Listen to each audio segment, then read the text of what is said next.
देवर के छोरा सैया के कोरा न जाला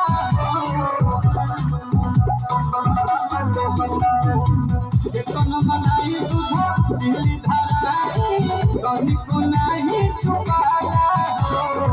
सासु ननद पति देवर के छोरा सैया के कोरा न जाला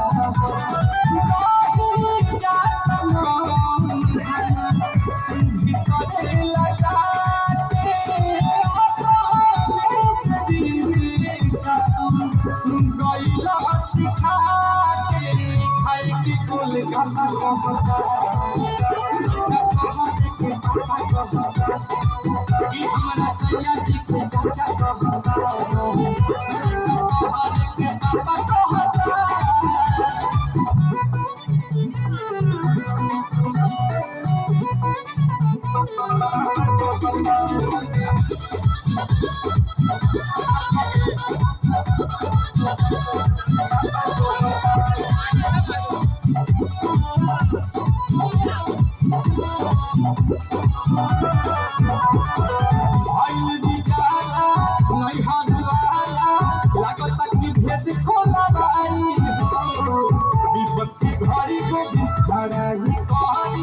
लगे पिया से पिटवाई भइली जहला नई हरवाला लागता भेद खोलवाई विपत के घड़ी जो सखराई कोई लगे पिया से पिटवाई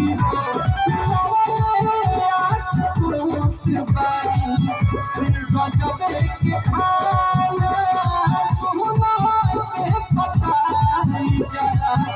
नील कमल के गाना हमारा इज्जत को भापा रहता लइका कहले के पापा कहता कि सोझा सब का ही साफा कहता कहले के पापा कहता ओही दिल से खोजता से रोता चिल्ला के ओही दिल से खोजता रोता चिल्ला के सोझा सब का ही साफा कहता के पापा कहता कि हमारा सैया जी के चाचा कहता के पापा